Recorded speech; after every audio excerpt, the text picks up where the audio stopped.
মাদক বিরোধী অভিযানে যাব। চলেন, অভিযানটা শুরু হবে সচিবালয় থেকে, অভিযানটা শুরু হবে জাতীয় সংসদ থেকে। আমরা জানি ওখানে কারা মাদক আসক্ত।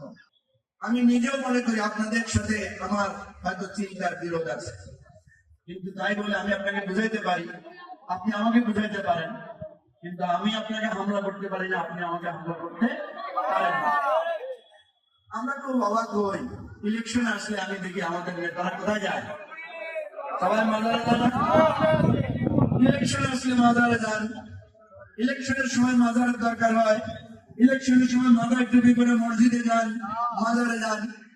আজকে যখন শাহলী মাজারে হামলা হয়েছে, ওই নেতারা কোথায়? ভোটের সময়, যারা নির্বাচনের সময় মাজারে মাজারে ঘুরেছেন, আজকে আমার মাজারের ভক্তরা যখন আহত, নির্যাতিত, নিপীড়িত, আমার বোনের উপর যখন হামলা হয়, ওই সমস্ত নেতারা আজকে কোথায়? আমরা সবাই মাদক বিরোধী অভিযানে যাব।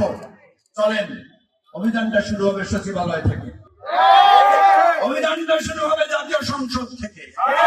আমরা জানি ওখানে কারা মাদক আসক্ত, আমরা জানি সচিবালয়ের কারা কারা মাদক খায়। আপনারা যদি একমত থাকেন, আমরা তাদের তালিকা প্রকাশ করে দেব।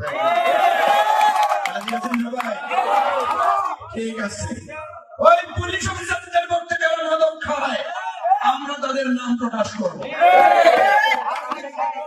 ভোটের সময় তারা আবার যদি মাজারের সামনে আসে, তাদেরকে বলবো তুমি হলো মাজারের হামলাকারী। আমরা আজকে এখানে এসেছি অধিকারের প্রশ্নে। আমরা অনেকে আপনাদের সাথে মতের অমিল আছে, অধিকারের প্রশ্নে আমরা এখানে এসেছি। আমাদের স্পষ্ট বক্তব্য হচ্ছে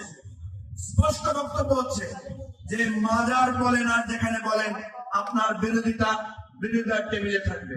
আপনি বক্তব্য দেন, যুক্তি দিয়ে বক্তব্য দেন। মাজারের কোন অপসংস্কৃতি, কোন লুটপাট, কোন অনৈতিক কার্যক্রমের বিরুদ্ধে কথা থাকলে সেটা বলেন, আমরাও বলবো, আমরাও আপনাদের সাথে থাকবো। কিন্তু আল্লাহর ওয়াস্তে শক্তি প্রয়োগ করবেন না। মাজারের হামলাকে আমরা মাজার হামলা হিসাবে দেখি না, আমরা দেখি এটা বিরুদ্ধ মতের উপর হামলা।